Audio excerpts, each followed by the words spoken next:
Boa noite, 18 de julho de 2023. Estamos começando mais um programa Outubro. O assunto desta noite é a reunião de cúpula da CELAC, Comunidade dos Estados da América Latina e do Caribe, União Europeia, ocorrida ontem e hoje em Bruxelas. Nesta reunião, diversos temas de interesse dos dois blocos foram discutidos. Acordos comerciais, guerra na Ucrânia, mudanças climáticas e eleições na Venezuela foram alguns deles. E esta é a primeira reunião de cúpula entre as duas reuniões desde 2015. Lula fez um discurso duro na abertura do encontro e também vamos falar sobre isso. Na mesa de outubro, contamos com Ana Prestes, cientista social, mestre e doutora em ciência política pela Universidade Federal de Minas Gerais. É analista internacional e estudiosa da história da participação da mulher na política brasileira. Pedro Marim, editor-chefe da revista Ópera, é ex-correspondente no Brasil do site Global Independent Analytics e autor de Golpe é Guerra, Teses para Enterrar 2016. Também é coautor de Carta no Coturno, a volta do Partido Fardado no Brasil. E Rose Martins, formada em Relações Internacionais pela Universidade Federal Rural do Rio de Janeiro, mestre e doutoranda em Economia Política Internacional pela Universidade Federal do Rio de Janeiro. Antes de começar, informo que faremos o possível para ler eventuais perguntas da audiência, com prioridade aquelas realizadas por membros do canal no YouTube e aquelas acompanhadas por superchats e super stickers. Vamos lá? Boa noite a todos e todas. A todo e todas. Boa noite, Haroldo. A primeira pergunta é a seguinte: o Lula afirmou na abertura do encontro que precisamos de uma parceria que ponha fim a uma divisão internacional do trabalho, que condena a América Latina e o Caribe ao fornecimento de matéria-prima e de mão de obra migrante, mal remunerada e discriminada. Foi um discurso duro que aponta para princípios importantes nas negociações, não só entre estes blocos e estes países presentes na cúpula, são quase 60 países, mas também para princípios importantes em negociações em geral entre países e blocos no cenário internacional. O discurso de Lula tem peso nas negociações? Ele traz algum tipo de resultado concreto? Começo por você, Ana Prestes. Com certeza o discurso de Lula tem peso. E boa noite também para todos, todas e para a nossa audiência. O Brasil tem um peso muito grande, obviamente, né, na América Latina e no Caribe, e acaba tendo uma liderança quase que natural, digamos assim, pela sua dimensão geográfica, econômica, e mais ainda com a presidência de Lula, que claramente já trouxe isso na eleição, trouxe isso nos seus outros mandatos, tem uma disposição, uma disponibilidade, uma vontade política de fazer relações internacionais e de ser um agente importante na arena política. Então, só por isso já toda a fala do presidente Lula tem bastante peso e ele tem usado isso bastante em favor do que a gente pode chamar do Sul global, que a gente pode chamar de uma agenda dos países em desenvolvimento e, obviamente, aqui dos países da América Latina e do Caribe. A fala dele realmente foi dura, Haroldo, como você disse, em vários aspectos.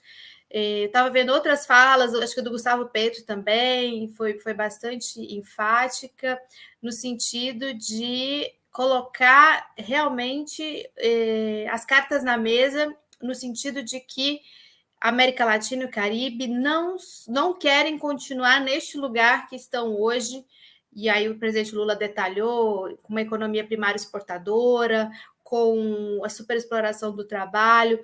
presidente Lula falou muito sobre a questão da precarização do trabalho, me chamou a atenção. Ele falou sobre a precarização do trabalho com esses aplicativos, né, com essa nova forma de uma certa uberização do trabalho. Ele não usou esse termo, né, mas é uma forma da gente visualizar. Ele falou muito da questão também de uma reindustrialização verde, né? Ele usou justamente esse termo, esse conceito de uma reindustrialização verde e uma reindustrialização com necessária transferência de tecnologia, seja qual for a cooperação, a colaboração que for existir, né, entre os países da América Latina e do Caribe, com os países europeus. Então, ele tem falado muito sobre uma nova governança global, ele falou sobre isso de novo.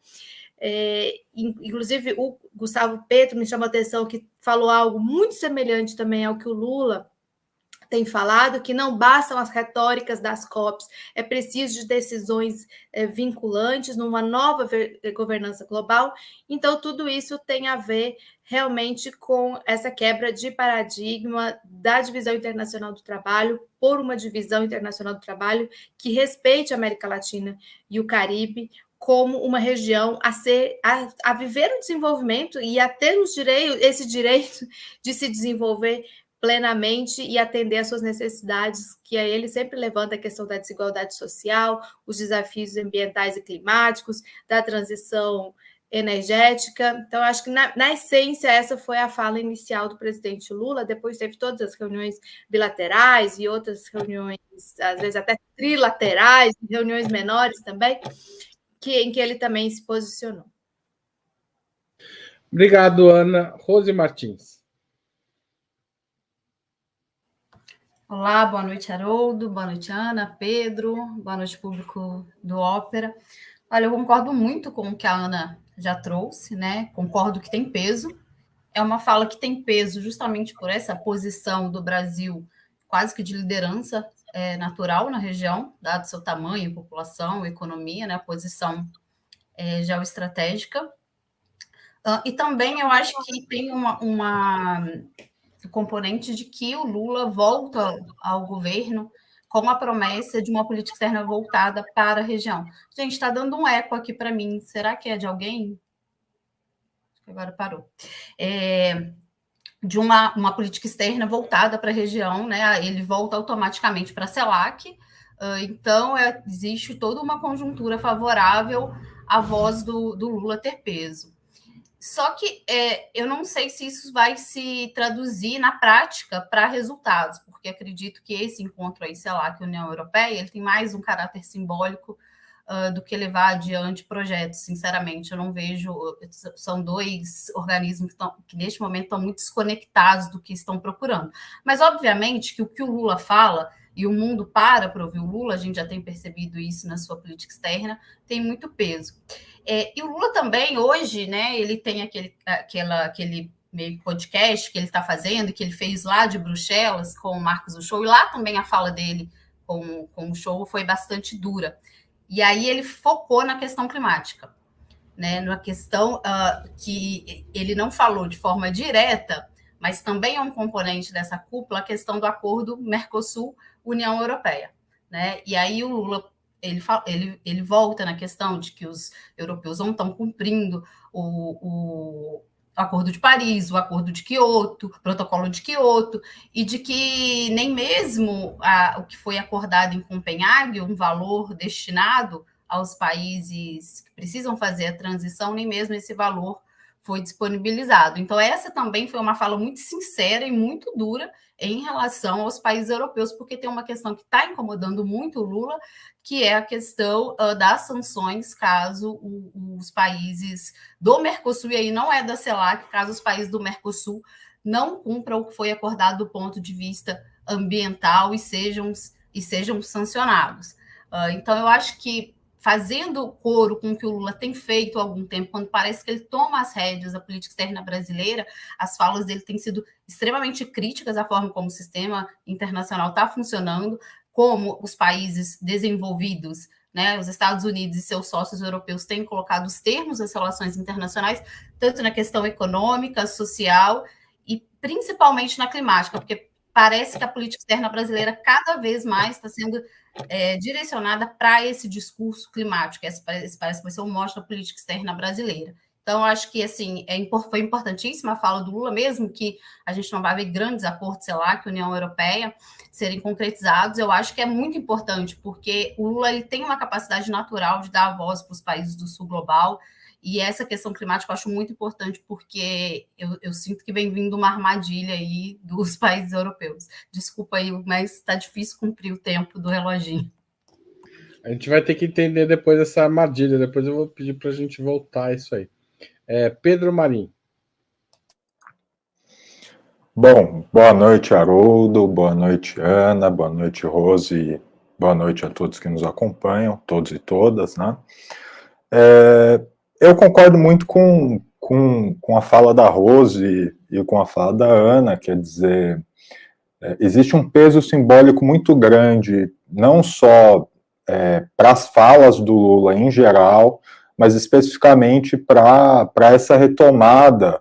Primeiro, né, isso marca a retomada do Brasil com a CELAC. Em 2020, o Brasil tinha se retirado da CELAC sob o governo de Jair Bolsonaro, e também marca uma retomada das cúpulas entre a CELAC e a União Europeia, que não aconteciam desde 2015, quer dizer, um hiato aí de 8 anos. Isso já é uma coisa importante num mundo que se encaminha aí por um lado, que tem se encaminhado para uma conflagração, né, possivelmente uma guerra que vá muito além da Europa, a propósito, né, e ao mesmo tempo um mundo em que existe uma disputa sobre quais serão os centros, qual vai ser o centro, ou se serão vários centros de hegemonia nas disputas internacionais. Então, nesse sentido, haver uma cúpula em que os europeus que estão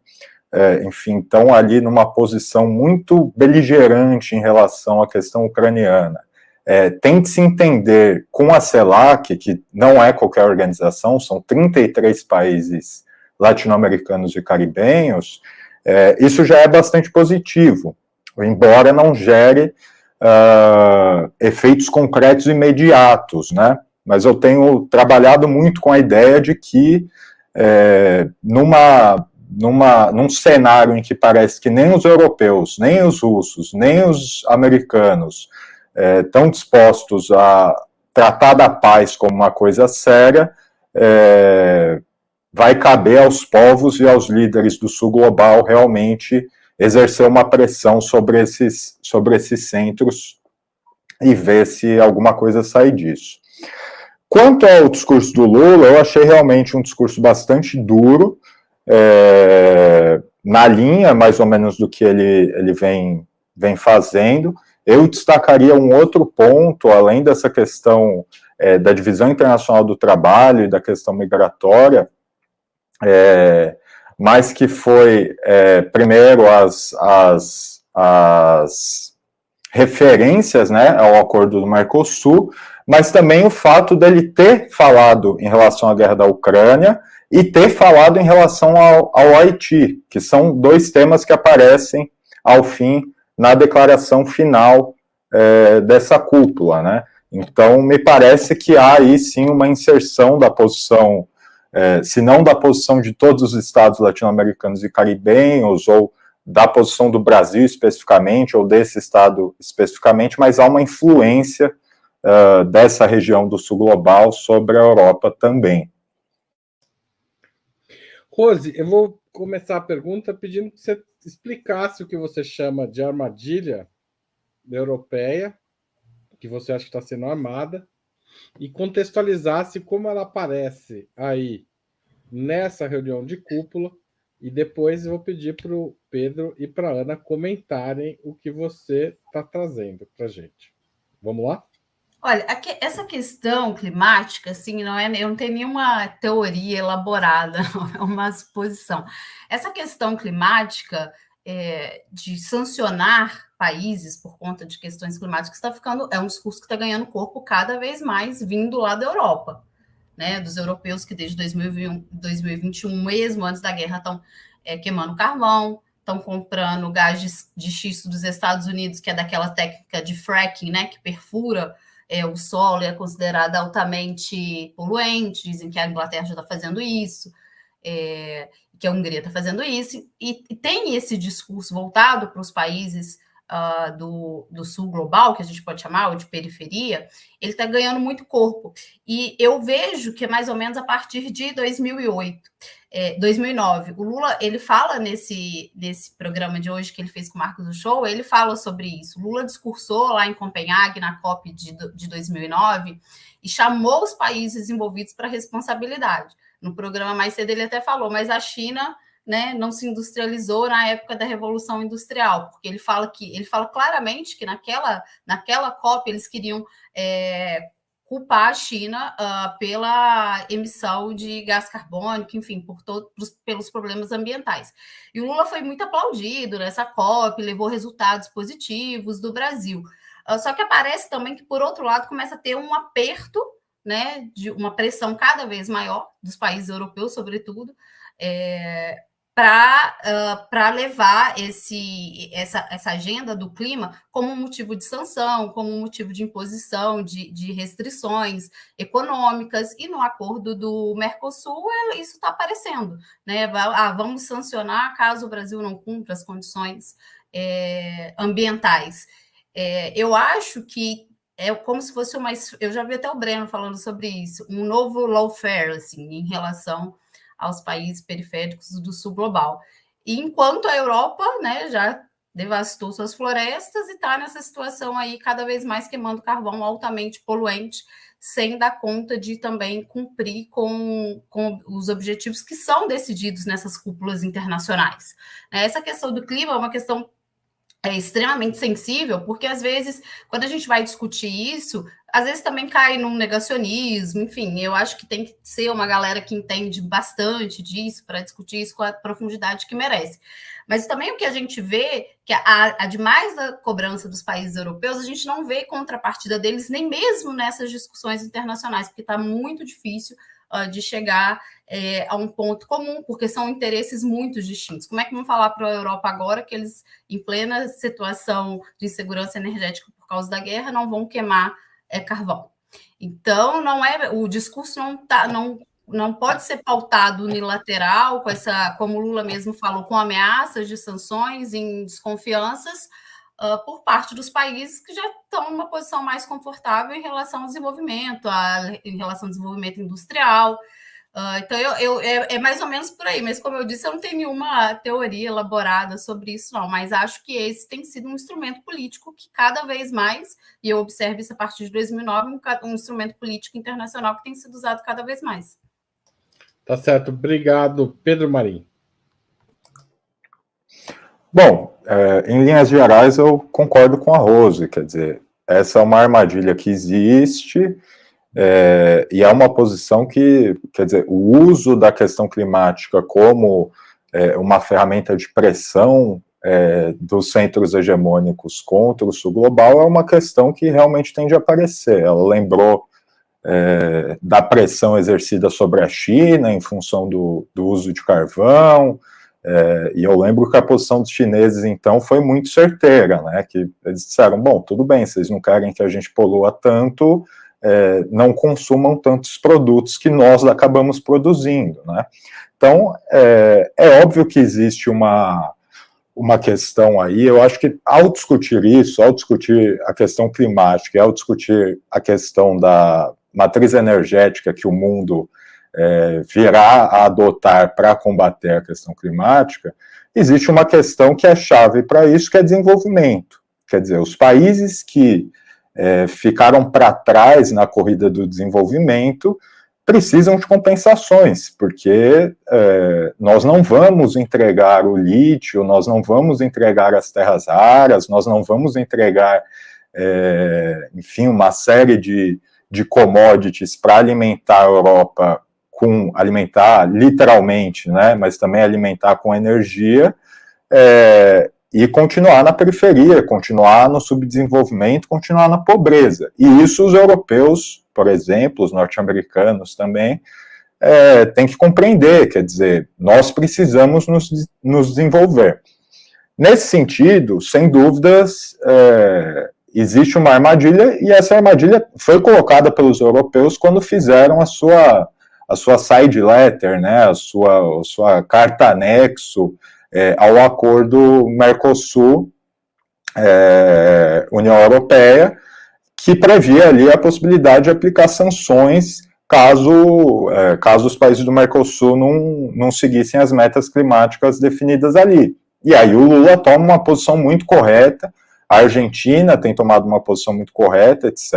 Aparentemente, os países que assinarão esse acordo, né, os países do Mercosul que assinarão esse acordo, me parece que, no geral, existe uma posição mais ou menos unificada, em relação a dizer que não. Se nós estamos aqui fazendo um acordo, fazendo uma parceria estratégica, fazendo uma parceria comercial, vocês não vão prever nesse acordo a possibilidade de sancionar quem são seus parceiros, ainda mais vindo daqueles que saquearam esses que hoje são seus parceiros no passado, que os subdesenvolveram para se desenvolverem, e que degradaram os seus ambientes, como a Rose lembrou em relação às florestas, né? Então, me parece que essa posição está bem firme entre os países do Mercosul e eles não aceitarão cair nessa armadilha, né? Ana Prestes. Eu concordo muito com essa reflexão da Rose e também as opiniões aí do Pedro. Eu queria trazer um outro elemento também. Acho que eu já comentei isso aqui em algum programa nosso do outubro, de que os europeus, especialmente franceses, aí, o Macron, eles, de forma correta, obviamente, condenaram a política externa e a política ambiental do governo Bolsonaro. Mas, de certa forma, eles também se beneficiaram dela, no sentido de que eles... É como se o governo Bolsonaro tivesse sido uma espécie de cortina de fumaça também para que os europeus mantivessem os seus interesses, inclusive em relação ao acordo Mercosul-União Europeia. Agora que eles não têm mais o governo Bolsonaro para usar de álibi, sei lá, não, porque tem o governo Bolsonaro... Então, eles criaram esses outros mecanismos, que eles chamam de outros instrumentos, né, dentro do acordo União Europeia-Mercosul, que, em tese, já deveriam ter se encerrado essa fase da negociação em 2019, e que prossegue, mas que acaba prosseguindo com essa side letter aí, com uma carta à parte, né, que eles fizeram, e que o presidente Lula tem se posicionado muito bem na condenação dessa tentativa de sancionar e de usar esses instrumentos de pressão, de imposição de sanções, no caso de descumprimento de algumas dessas regras que eles estão criando. Esse é um aspecto que eu queria levantar.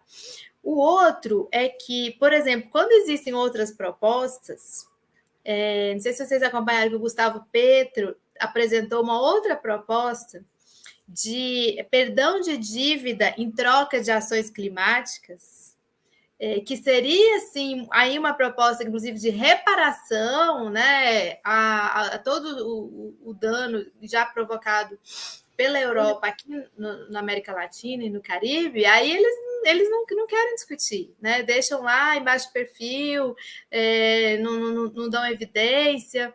E hoje ele falou sobre isso de novo, o Gustavo Petro, de uma forma bastante dura, bastante assertiva, mas esse tipo de regras ou possibilidades eles não querem discutir, né? Então, realmente, eu concordo, eu acho que esse é o embate que está se dando. Tá certo. Obrigado. Eu vou para a terceira pergunta. No discurso de Lula de ontem, o acordo Mercosul-União Europeia não avançou, embora tenha sido mencionado em muitos momentos aí nessas reuniões. Mas Lula ponderou que a defesa de valores ambientais não pode ser desculpa para o protecionismo, ou seja, estamos nessa discussão trazida pela Rose. Nesse sentido, é possível confiar nos países europeus? Não seria melhor para o Brasil e para o Mercosul que esse acordo fosse engavetado, como foi o acordo da ALCA, a Área de Livre Comércio das Américas, que Lula muito habilmente adiou de maneira definitiva no início do seu primeiro mandato? Começo pelo Pedro desta vez. Bom, eu diria assim que, digamos, a pressa não está no nosso campo, né? Eu acho que esse é o princípio pelo qual a gente deve partir, né? Porque, veja, a Europa, com a guerra na Ucrânia, com, enfim, a desorganização das cadeias de suprimento desde a pandemia, com os problemas energéticos deles e com a absoluta submissão deles às posições norte-americanas, inclusive levando-os a uma crise energética muito grave, eu acho que o que talvez seja uma conjuntura nova é que a Europa, em alguma medida, precisa de nós. Não é mais aquela situação em que nós estamos implorando pelo desenvolvimento, pelo maquinário europeu, pelo dinheiro europeu. Eles precisam das cadeias de suprimento latino-americanas, precisam dos commodities latino-americanos e precisam já que eles estão falando em combater a questão climática, precisam enfim, de formas de energia que não sejam tão sujas. Então, eu acho que dá para jogar com isso, né? E é melhor, fundamentalmente, eu diria que sim, é melhor engavetar o acordo do que se submeter a um acordo ruim. Mas eu acredito que é possível fazer um acordo que não restrinja a nossa soberania, que não signifique, enfim, um protecionismo europeu em relação aos países latino-americanos, e que possibilite aos países latino-americanos, eu não vou dizer se desenvolver, porque seria dizer demais, né? Seria realmente pintar um céu muito cor-de-rosa, mas que possibilite aí algumas medidas em infraestrutura. A União Europeia, por exemplo, no começo da cúpula, anunciou, né, 35 bilhões, dá 240 bilhões de reais, eu acho, 35 bilhões de euros, para medidas aí de investimento em infraestrutura, uma série de questões.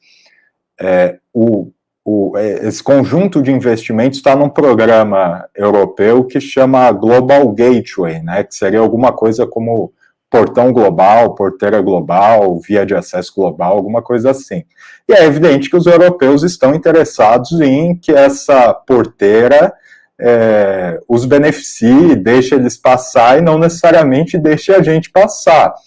Mas eu acho que a condição hoje da Europa faz com que eles talvez tenham que ser um pouco mais flexíveis nos seus desejos colonialistas históricos e abram um pouco a porteira para os países latino-americanos e caribenhos, né? E aí, Ana, você concorda com o Pedro? Sim, eu concordo muito. Inclusive, eu ia comentar justamente sobre o tal do Global Gateway, que é um programa que os europeus criaram, né, da Comissão Europeia, que é tipo uma concorrente do Cinturão e Rota, né, da China. E isso demonstra que os europeus precisam muito desse acordo. As visitas que a van der Leyen fez aqui, que o Olaf Scholz fez aqui, todos de olho no Triângulo do Lítio, né? Que pega a Bolívia, Argentina e Chile, que é essencial para esse novo momento da humanidade, se a gente realmente for ter uma transição energética, se for levar a sério as questões climáticas. Então, nesse sentido, eu penso que é possível que o Mercosul, unido e com um bom projeto, né, integrado, sem deserções, aí, igual os uruguais querem um pouco sair fora e fazer outros acordos por fora do Mercosul, eu acho que é possível o Mercosul impor mesmo um outro ritmo da negociação e outros parâmetros para essa negociação, porque a Europa hoje precisa. Então, eu acho que é um momento de também América Latina e o Caribe, de uma forma geral, mas especificamente o Mercosul, por conta desse acordo, utilizar dessa situação também para exigir um acordo melhor. Se não, gente, aí realmente é melhor enterrar esse negócio que está sendo discutido aí já há mais de 2 décadas, como foi feito na época da ALCA mesmo. Mas o que eu percebo, a leitura que eu faço hoje do governo Lula é de que há uma aposta de que é possível negociar um acordo que seja vantajoso para o Mercosul. Tá certo. Sobrando 1 minuto aqui, vamos passar a palavra para a Rose. Olha, eu concordo muito com a Ana e com o Pedro. Eu acho que o Pedro começou a fala dele falando que não é preciso ter pressa, né? Algo nesse sentido. Porque, de fato, a Europa está numa situação em que precisa criar relações com outras áreas. Inclusive, é engraçado, porque quando eles colocam essa questão tanto de um diálogo maior com a CELAC, tanto com um acordo com o Mercosul, eles também estão querendo desviar um pouquinho da China. E na cúpula da OTAN, da semana passada, a China aparece como um adversário sistêmico da OTAN. Então, eles também não estão tendo muito para onde correr. Agora, o que eu acho mais curioso nisso tudo, a gente fazendo uma reflexão sobre tudo, sobre essa necessidade da Europa, as questões econômicas que eles estão enfrentando, a Alemanha já em recessão técnica, é que mesmo assim, né, eles não parecem estar tão dispostos a negociar, vide essa carta em anexo aí de março, né, que o Lula comentou na viagem de Roma. Ele foi bastante duro também ao mencionar, até o Mauro Vieira, né, que poupa mais as palavras do que o Lula, falou que era extremamente duro os termos da União Europeia em relação ao que tinha mudado ao acordo do Mercosul. E como na guerra da Ucrânia, tanto essa questão econômica aqui que liga a União Europeia e Mercosul, e na guerra da Ucrânia, né, que é uma questão de segurança, uma guerra em território europeu, também a Europa parece não enxergar a realidade em que está inserida e das concessões que precisa fazer. Então, do lado de cá, né, com a liderança do Brasil, o Lula tem sido bastante enfático ao falar a questão das compras governamentais, eu acho que a gente pode aí tentar espremer o caldo e ver o que consegue sair, o que consegue melhorar.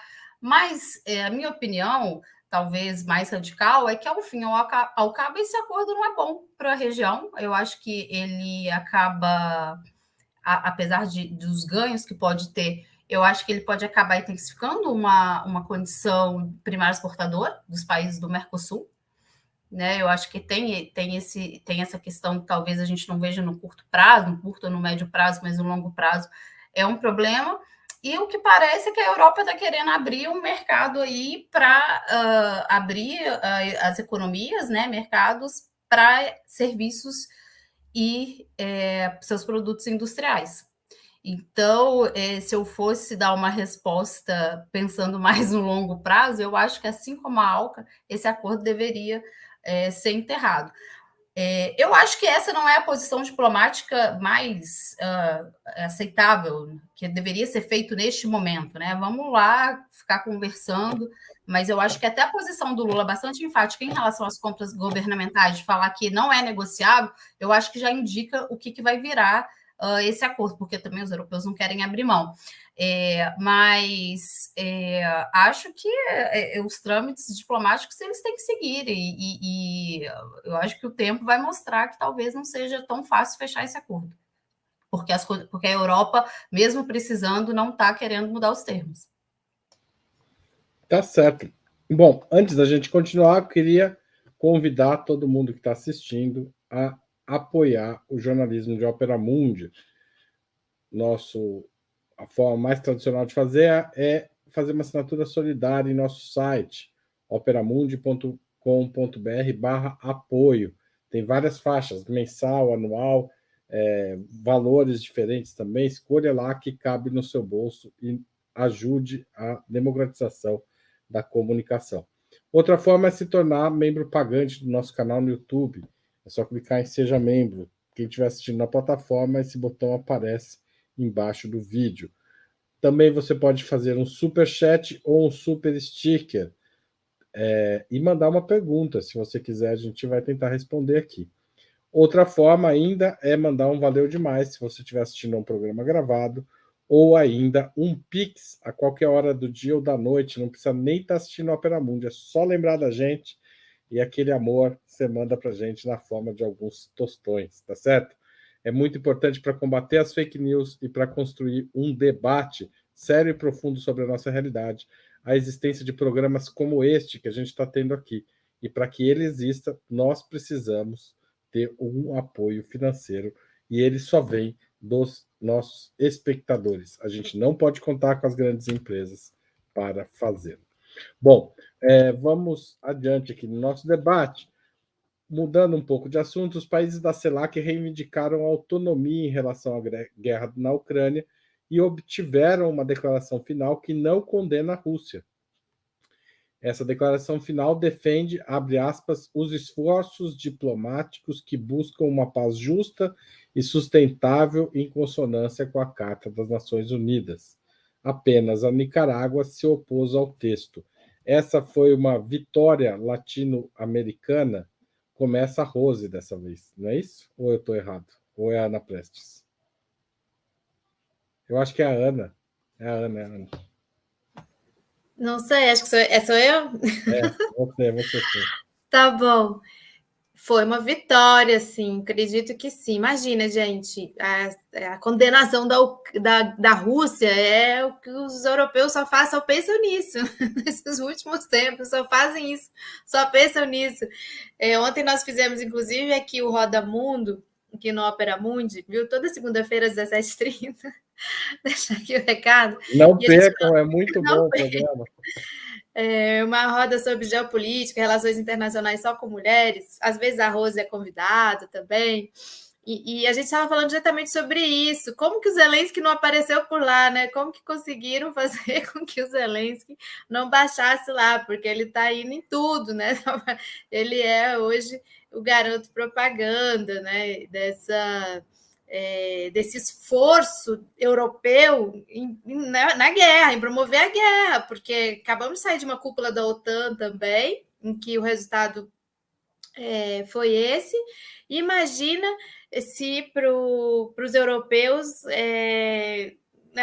o impacto para eles de ter que engolir essa, né? De que não, de fazer uma reunião importante como essa, independente dos resultados práticos ou não, só de você juntar 60 países hoje no mundo, é uma reunião importante, obviamente, os países da América Latina e do Caribe, os países europeus, e não ter uma condenação à Rússia, isso quebra, inclusive, o argumento deles, né, de que o mundo inteiro está contra a Rússia e toda essa questão para justificar, legitimar o envio de mais armas. Eu acho que a América Latina e o Caribe conseguiram, e o presidente Lula é um ator importante nesse processo, conseguiram estabelecer, olha, é uma guerra que vocês promoveram, vocês estão aí apostando nela, olha os prejuízos que vocês estão dando, inclusive para o mundo, impactando em crise energética, em crise alimentar. A América Latina e o Caribe é um território, uma zona de paz, o presidente Lula sempre fala isso, e quer ser partícipe de processos de negociação, de conversações, de diálogo, para o fim das hostilidades. E outro papel importante do presidente Lula, ele sempre lembra dos outros conflitos que estão acontecendo. Então, ele lembra da questão do Sudão, ele lembra da questão da Palestina, ele sempre coloca que estão acontecendo outros conflitos também e que é preciso atuar justamente para a negociação e pela paz. Então, eu acho que foi muito importante que não tenha havido uma condenação frontal à Rússia, como eles fizeram com aquela resolução da ONU que deu tanta polêmica em fevereiro, gerou muitos debates entre nós. Tá certo, Rose. Só para registrar, Venezuela e Cuba, que votaram contra essa resolução na ONU, assinaram a declaração. A Nicarágua achou que ainda há críticas demais à Rússia, embora a palavra Rússia não seja mencionada no texto. Rose. Eu achei curioso essa questão da Nicarágua, assim, engraçado, porque realmente a Rússia não é mencionada, mas mesmo assim eles não, parece um asterisco lá, né, falando que a Nicarágua não concorda. De fato, é uma vitória de posição, né, que reflete, que acaba refletindo como nessa questão que está central no mundo, a gente vai ter agora, vai discutir essa questão dos grãos, né, como que a guerra está impactando nisso tudo, como esses dois, digamos, colocar assim, nesses termos de blocos, como esses dois blocos estão com posições distintas, né?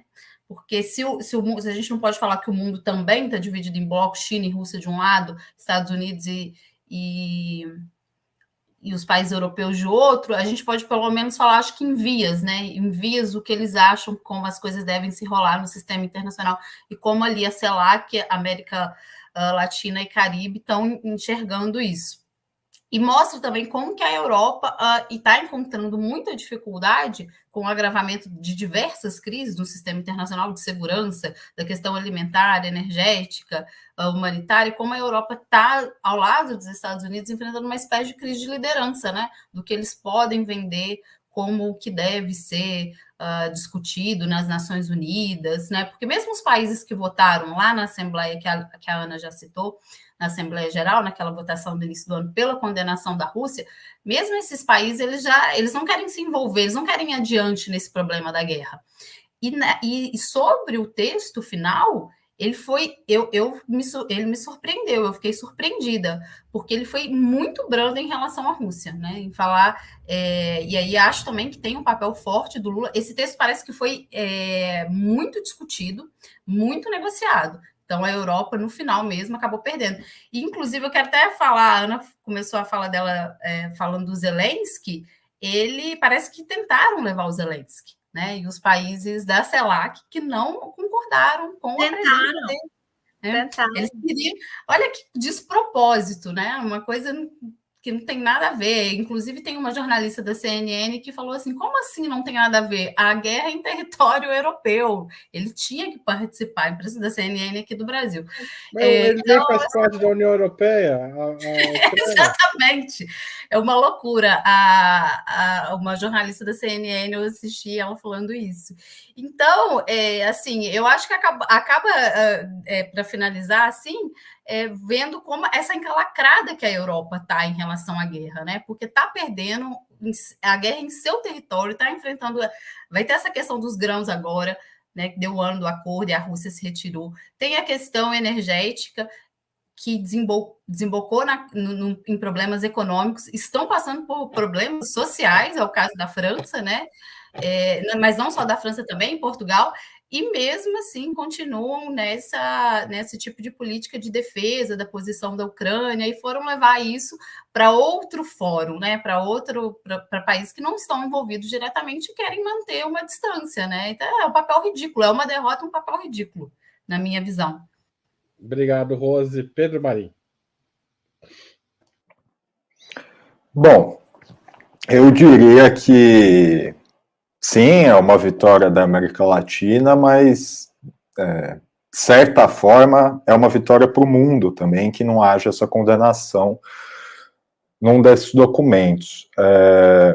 E eu digo isso porque, veja, há uma semana atrás aqui nesse programa a gente estava discutindo também a questão ucraniana, discutindo um texto do Sergei Karaganov, em que ele defende ali uma escalada nas escadarias nucleares, com a possibilidade de usar bombas nucleares táticas na Europa para dar uma solução para o conflito, não para o conflito ucraniano, né, mas para o conflito Rússia-Estados Unidos, ou China-Rússia-Estados Unidos.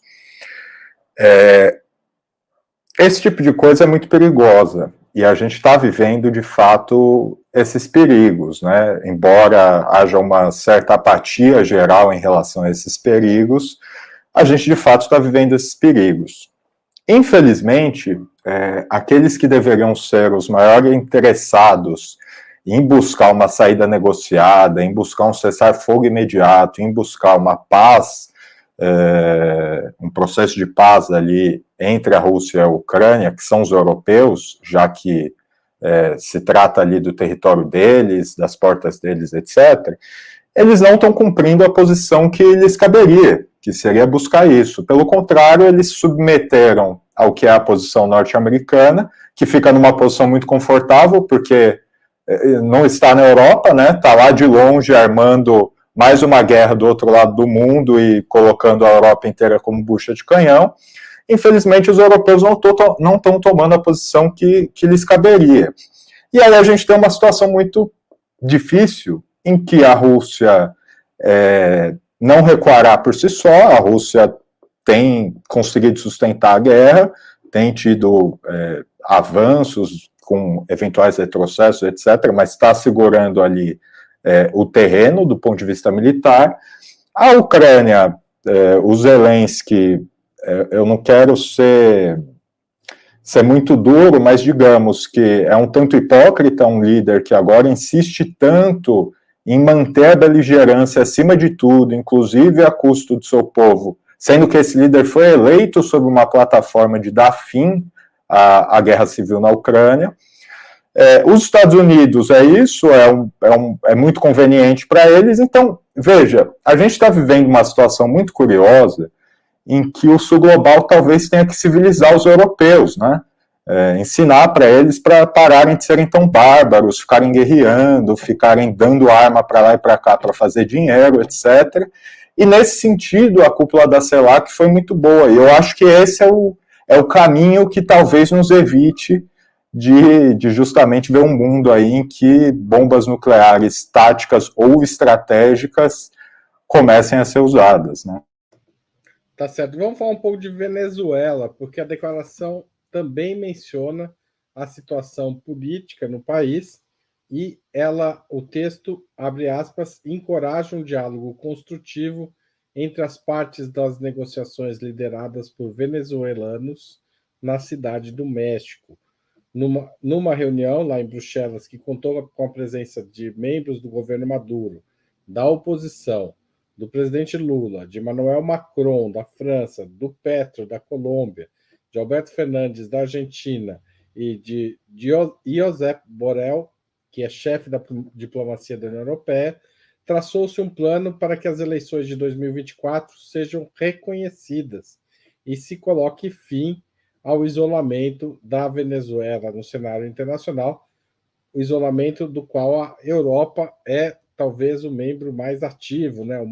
Assim, além dos Estados Unidos, que sabidamente são inimigos do regime venezuelano, a Europa se engajou nos últimos anos nessa mesma linha de maneira como um bloco, né? E não como países isolados. Essa declaração tem esse potencial mesmo de abrir a possibilidade de reinserção da Venezuela no cenário internacional. Qual a importância dela? A Rose começa dessa vez. Olha, eu também achei bastante positiva essa reunião aí que teve, né? O Lula participou, você citou os outros participantes, inclusive esse Joseph Borrell, ele que falou que o mundo inteiro, que a Europa é um jardim e o mundo inteiro é uma selva. Agora, eu sobre essa questão, eu queria fazer um paralelo aqui com os acordos de Minsk, porque a Europa parece sempre estar engajada nessas saídas negociadas, diplomáticas, quando está sentado à mesa com os outros.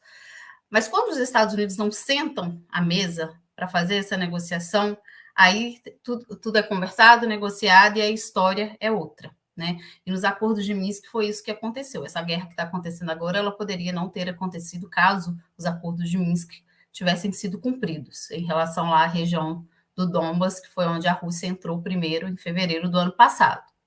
Então, eu sou um pouco pessimista em de achar que a situação da Venezuela vai melhorar porque terá um engajamento europeu.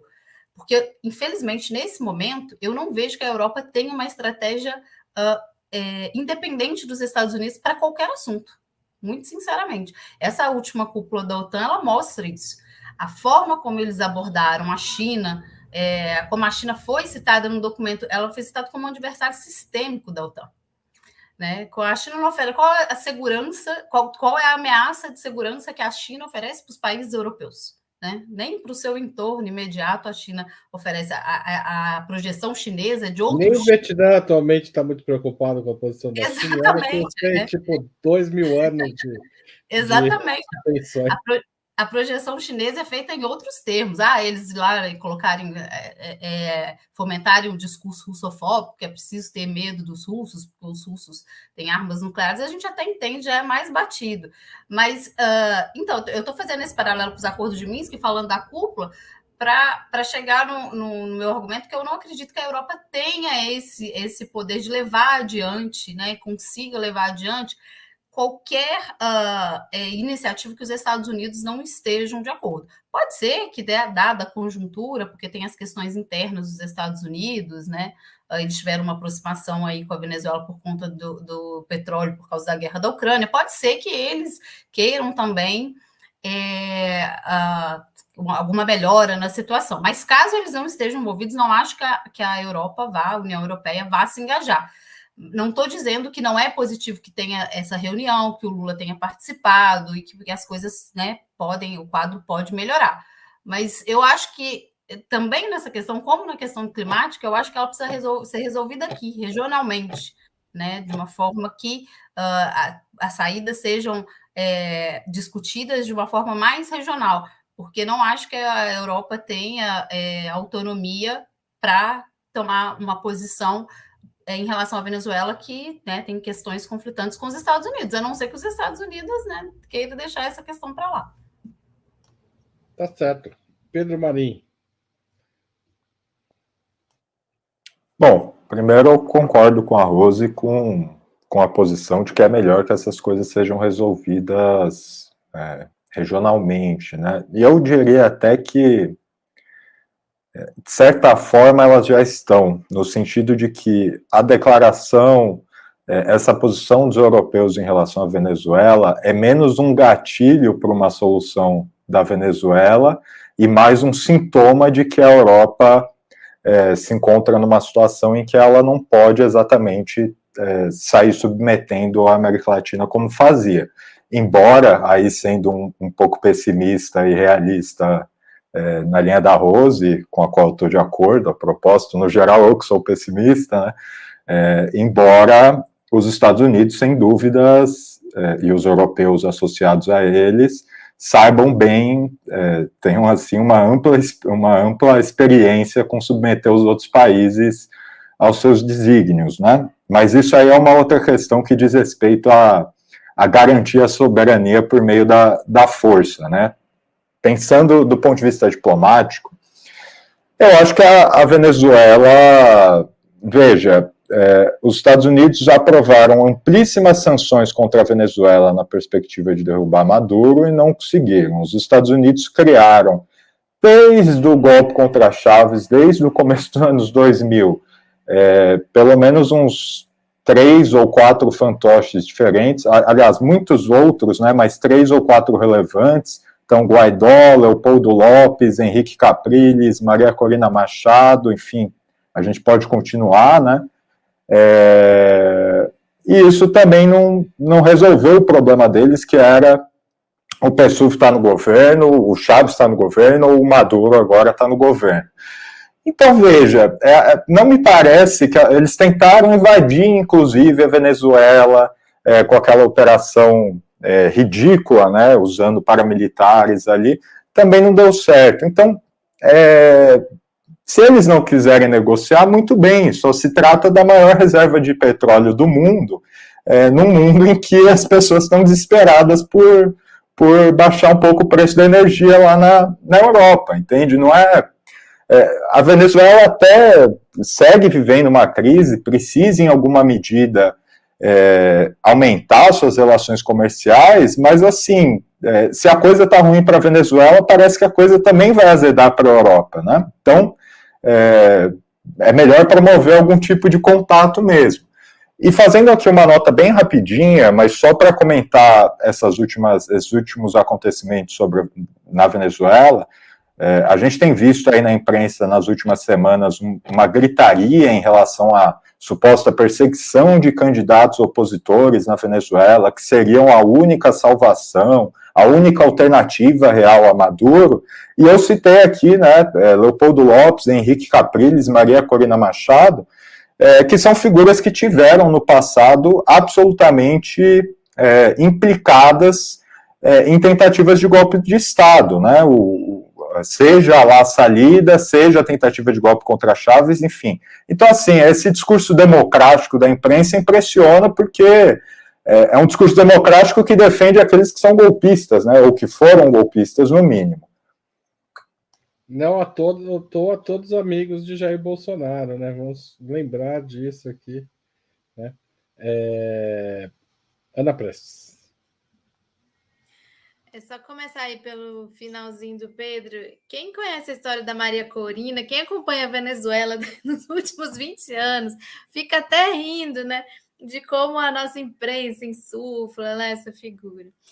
Enfim, quando eu vi aquela foto da reunião, eu fiquei pensando duas coisas. Uma, que bom que o Fernandes está aqui, que bom que o Petro está aqui, né? Nessa linha aí que a Rose falou, América Latina, esses países comprometidos, isolando um pouco essa posição até do Boric, que joga mais contra, né, a América Latina, a América do Sul. Isso eu achei muito bom. Ver ali na mesma mesa a Delcy, o líder da oposição, o negociador pela oposição. É bom lembrar que existe uma mesa de negociações no México que já deve estar aí na sua quinta, sexta rodada, com o apoio da Noruega, com participação, inclusive, dos Estados Unidos, que só foi interrompida com aquele caso do diplomata que foi ilegalmente detido nos Estados Unidos, que eu vou lembrar o nome dele daqui a pouco, e que depois voltou essa mesa de negociação. Então, já está rolando uma mesa de negociação entre governo e oposição venezuelana há um tempo, com mediação, importantíssima mediação do López Obrador, do México, tem a participação dos noruegueses. Então, esse é mais uma etapa. Então, eu olhei essa foto e pensei nisso, na América do Sul, América Latina, como que a gente aqui, como América Latina, resolve essas questões. E sobre o Macron, é até engraçado, gente, o que eu vou falar, mas eu não sei vocês, a percepção que vocês têm, mas o Macron, desde o início da guerra da Ucrânia, inclusive, ele está cavando essa posição de líder internacional de alguma coisa. Ele não conseguiu resolver a guerra da Ucrânia, ele tentou, ele quis ser esse substituto, talvez, da Merkel, uma figura assim, né, de representar a Europa. Ele quer se meter na reunião dos BRICS agora, pediu para os sul-africanos para ser admitido na reunião dos BRICS. Ele diz que vai vir na cúpula amazônica aqui em agosto, porque tem a Guiana Francesa, ou seja, eles têm uma colônia, digamos assim, aqui. Ele acabou de fazer lá na França aquela cúpula, reunião de novos, para a criação de nova governança das finanças global, que é uma ideia do Lula, que o Lula tem falado muito nisso. Então, ele está se arvorando aí muito, caçando um jeito de ser um protagonista aí nessa cena internacional de toda forma, né? De toda sorte.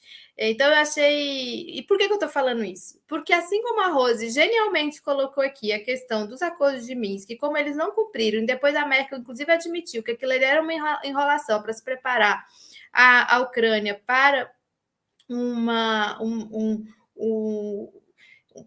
uma posição que acabaria provocando uma guerra, e que foi, de fato, o que aconteceu, eu também vejo com muita desconfiança o papel da Europa